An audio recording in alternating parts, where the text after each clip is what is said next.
안녕하세요. 방구석 축구 분석가 방구석 뱅거입니다. 오늘은 2018-19 시즌 리버풀과 치열한 우승 경쟁 끝에 승점 1점 차로 우승을 차지한 맨시티의 전술과 비슷한 키워드를 바탕으로 맨시티에게 패배를 안겨주었던 네 팀의 전술에 대해 분석한 영상입니다.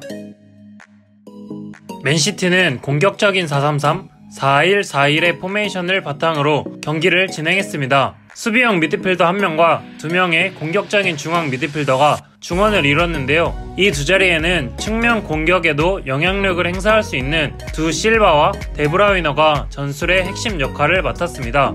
경기 내에서 기초 빌드업 시에는 후방에 5명과 전방에 5명이 나눠지는 모습인데요. 이때 눈에 띄는 점은 양 풀백의 움직임입니다. 오른쪽 풀백이 후방으로 이동하여 3백을 구성하고 왼쪽 풀백은 수비형 미드필더와 함께 더블 볼란치의 형태로 이동하여 3-2-4-1의 포메이션을 만들거나 양 풀백과 수비형 미드필더가 동일선에 위치하는 형태로 보다 높은 위치에서 빌드업에 관여하는 모습을 기초 빌드업 시에 보여줍니다. 후방 5명의 선수들에게 키워드는 좌우 전환입니다. 맨시티는 기초 빌드업의 방향을 주로 측면으로 선택하는데요. 이 5명의 선수가 라인을 높게 위치하며 측면 지역에서 공의 전개가 막힐 때 짧은 패스를 통해 후방으로 안전하게 공을 돌리는 것이 가능했고, 다시 반대로 전환하여 상대 수비의 틈을 만들어내는데 주력했습니다.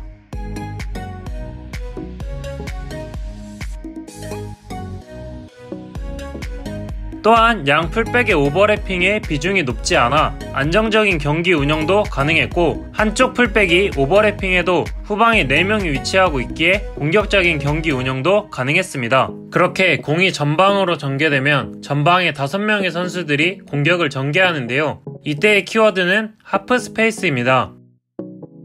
경기장을 세로로 나눌 때 5개의 부분이 생깁니다. 페널티 에어리어에 그려진 반원, 아크서클 지역이 센트럴 스페이스, 페널티 박스 바깥의 양 측면 지역이 사이드 스페이스, 그리고 아크서클의 끝 지점부터 페널티 박스 끝 지점까지의 지역이 하프 스페이스인데요. 이 공간이 세계적으로 주목을 받고 있는 공간입니다. 과르디올라 감독의 맨시티가 이 공간을 가장 잘 활용하는 팀 중 하나입니다. 전방 5명의 선수들은 한 공간씩을 차지하며 위치하는데요. 측면 공격수 2명은 터치라인에 붙어서 위치합니다. 이러한 움직임은 상대 풀백을 측면으로 끌어내 수비진의 간격을 벌어지게 만들어주고, 거기에 상대 수비의 측면에 대한 견제로 후방 5명이 위치한 중앙에 가해지는 압박을 느슨하게 만들어 빌드업을 원활하게 해주는 효과도 있습니다.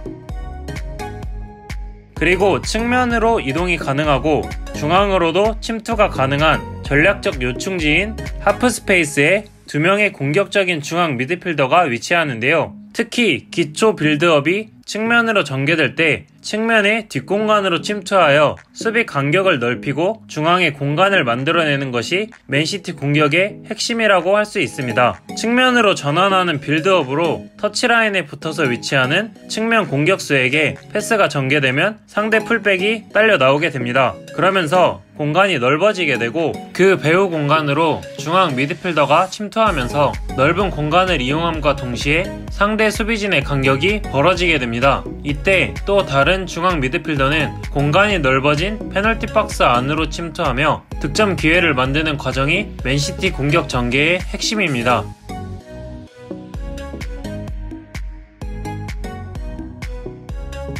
또한 맨시티는 높은 라인에서 공격을 전개하기 때문에 공격 전개 중에 뒷공간이 항상 위험에 노출되어 있습니다. 이 때문에 소유권을 잃을 시에 곧바로 압박을 가하여 상대의 빠른 역습을 차단하고 공의 점유를 다시 찾아오는 축구를 전개하는데요. 강한 압박을 위해 수비 라인을 높게 유지하고 좌우 간격이 좁은 밀도가 높은 진영을 갖추며 리그 경기에서 언제나 상대를 압도하는 경기력을 보여주는 것이 특징입니다. 레스터시티의 라니에르 감독과 아틀레티코 마드리드의 시메오네 감독의 영향으로 그동안 축구계에 유행처럼 번졌던 두 줄 수비를 기반으로 한 4-4-2를 중위권 팀들이 사용했는데요. 수비로 내려앉고 역습 한 방을 노린 전술로 맨시티를 상대했습니다. 하지만 하프 스페이스를 잘 활용하는 맨시티가 점점 파회법을 찾기 시작했고, 그러면서 더 수비적인 전술의 중요성이 대두하였는데요. 4패를 선사한 팀들은 4-4-2 두 줄 수비에서 첼시, 레스터, 크리스탈 팰리스는 전방에 위치한 공격수 대신 미드필더를 추가한 4-5-2를, 뉴캐슬은 센터백을 추가한 5-4-1의 포메이션을 선택했고, 점유율을 포기한 채로 맨시티에게 공간을 내주지 않으려는 견고한 수비를 바탕으로 한 전술을 들고 나왔습니다.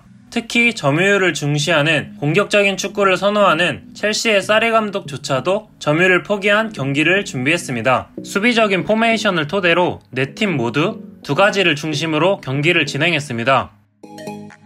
네 팀 모두 맨시티가 가장 잘 활용하는 하프 스페이스를 차단하려고 했는데요. 먼저 4-5-2를 사용한 첼시, 레스터시티, 크리스탈 팰리스는 미드필더 5명의 선수들을 한 지역씩 배치하였고, 2명의 중앙 미드필더가 하프 스페이스에 배치되어 중앙뿐만 아니라 측면으로 이동하는 움직임까지 차단하는 모습을 계속 보여주었습니다. 측면으로 풀백이 끌려 나가도 중앙 미드필더가 하프 스페이스로 침투하는 맨시티 선수를 마크하며 하나의 공격 루트를 차단하였고, 이때 측면 미드필더의 복귀까지 시간이 지연되었고, 맨시티의 측면 윙어가 1대1이 아닌 1대2의 수적 열세에 처하게 되며 맨시티의 공격 전개가 어렵게 되었습니다. 측면 전개에서 어려움을 느낀 맨시티가 중앙으로 전개하려 하면 센트럴 스페이스에 위치하는 수비형 미드필더가 위치하고 있어 중앙의 공간까지 커버할 수 있었습니다. 5-4-2를 사용한 뉴캐슬은 수비수 5명을 한 지역씩 맞도록 배치하였고, 양 센터백이 하프 스페이스를 견제하고 측면으로 끌려 나가도 2명의 센터백이 자리를 지키고 있어 견고한 수비가 가능했습니다.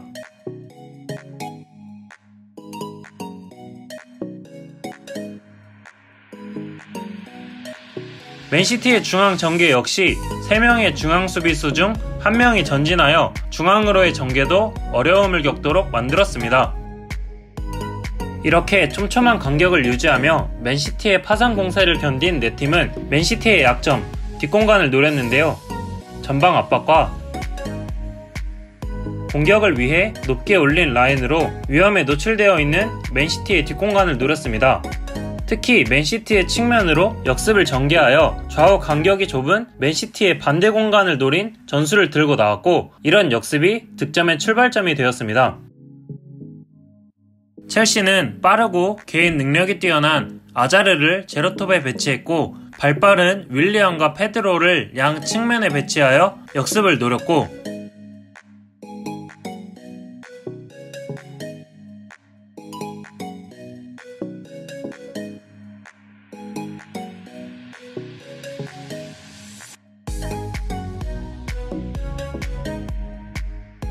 레스터도 역시 스피드가 좋은 바디를 최전방에 배치시켜 역습 시에 측면으로 이동하게 하였고, 올브라이턴이 한 발 늦게 침투하여 기회를 창출했고,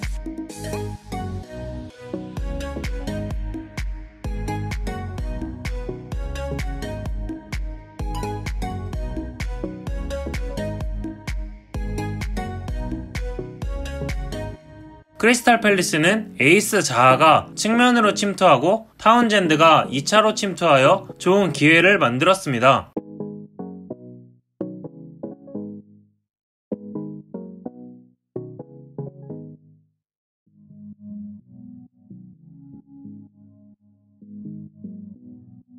뉴캐슬은 피지컬이 좋은 론돈을 원톱에 배치하여 다른 팀들과 달리 연결고리 역할을 수행했고, 보다 뒤에서 아추와 페레즈가 침투하며 역습을 전개했습니다.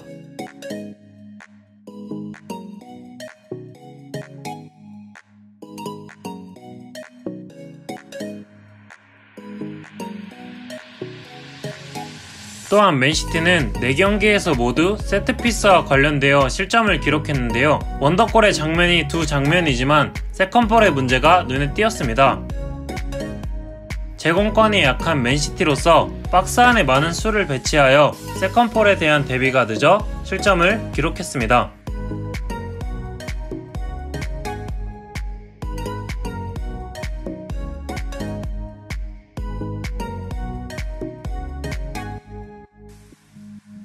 위와 같은 전술이 성공하기 위해서는 두 가지의 전제 조건이 붙는데요. 앞선 네 팀은 이를 훌륭하게 수행하며 승리를 챙겨갔습니다. 하지만 이 전술은 맨시티를 상대하는 필승법이 되지 못했는데요. 맨시티가 4번의 패배는 박싱데이의 일정, 체력적인 문제였던 것을 스스로 증명해냈기 때문입니다. 다른 팀들도 비슷한 전술을 들고 나오고 앞서 승리를 거둔 팀들이 2차전에도 같은 전술로 상대했지만 이 경기들의 패배 이후 재정비를 마친 맨시티는 더 무지막지한 경기력과 결정력으로 리그 잔여 경기에서 전승을 거두며 선두였던 리버풀을 역전하고 선두를 굳게 지켜 우승에 성공한 맨시티였습니다. 과연 다음 시즌 맨시티는 얼마나 더 완벽에 가까워질지, 또 그 완벽을 깨버릴 팀은 어떤 팀이고 어떤 전술을 들고 나올지 다음 시즌을 기대하게 만든 맨시티와 네 팀이었습니다. 오늘 영상은 여기까지입니다. 끝까지 시청해주셔서 감사합니다.